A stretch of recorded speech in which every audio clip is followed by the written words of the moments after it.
L'ensemble de ces PV sont disponibles à la fois dans nos états-majors et aussi auprès de la CENI. Donc, pour ceux qui voudraient pousser un peu plus ces investigations, nous mettons à leur disposition pour les accompagner parce que nous avons aussi considéré pour ça. En tout cas, ce que le président de la CENI nous a dit ce jour. S'il y a des gens qui sont intéressés, la tête notamment pour aller s'assurer de l'authenticité de ce que nous allons dire, nous sommes à leur disposition pour les accompagner à la CENI et permettre à ceux-ci de mettre à disposition des gens pour qu'ils eux-mêmes puissent faire le mandat. Maintenant, si les hypothèses de pourquoi on met en place, comment on peut mettre en place le système, j'imagine que la ingénieur à cette salle, c'est un système assez simple qui prend le dixième, qui élimine le dixième normalement.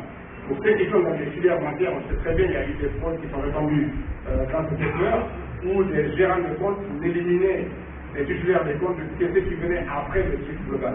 Là, on a un compte où on a 10 000,05 et chaque fois le 0,5 est mis dans un compte backup.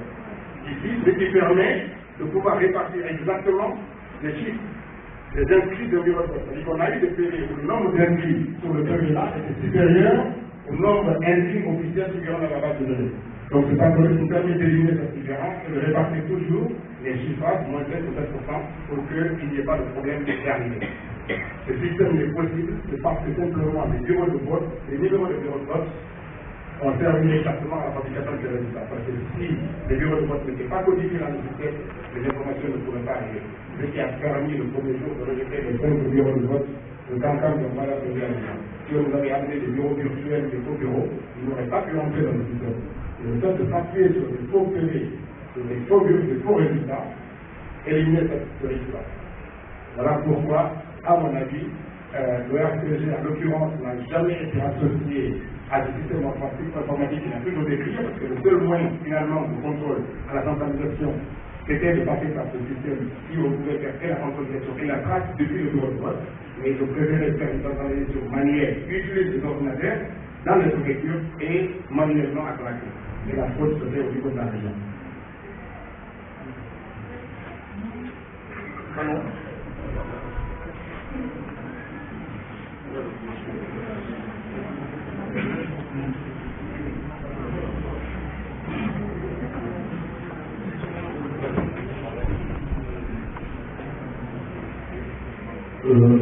C'est une dimension de la fraude qui vous a expliqué.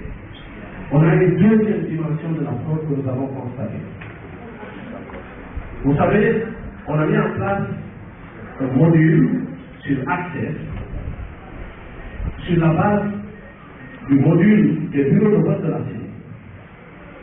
Et ce qu'on a fait, c'est que vous avez une colonne où vous avez la région, vous avez la préfecture, vous avez la sous-préfecture, vous avez le quartier, vous avez le bureau de vote. Et puis on a pris la répartition de la CENI du nombre d'électeurs par bureau de vote. Ce qui n'était pas, on ne pouvait plus toucher à ça. C'est-à-dire ça a été réduit. Et donc chaque fois qu'il y a eu un bureau de vote à l'intérieur du pays, dans une sous-préfecture, le délégué de l'USDG, on l'appelait et on lui demandait de nous communiquer par le téléphone le résultat du bureau de vote. Et automatiquement, on saisissait. On a constaté, on a envoyé tout à l'heure pour photocopier, on va vous donner un exemplaire suffisant.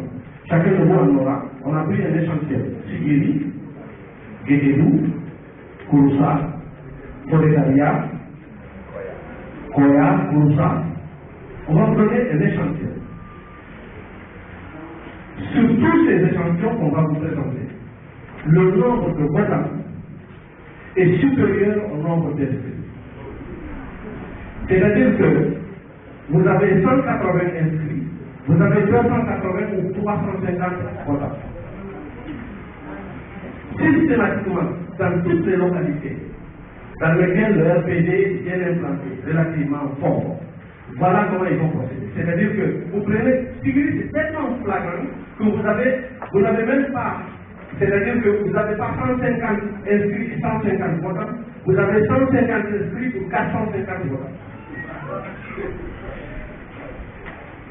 L'autre paramètre, c'est que tout le modèle qui a été mis en place par le RPC, en fait, est pensé avec une logique politique qui a été pensée depuis très longtemps. Et ça, c'est très important. Dès la fin du premier tour, vous vous rappelez que le candidat Alpha a dit la base Guinée va voter. La base Guinée est avec moi. La route Guinée est avec moi. La Guinée forestière est avec moi. Pour dire qu'il n'y a que le Fouta qui n'est pas avec nous. Mais il faut que cela se traduise dans les faits.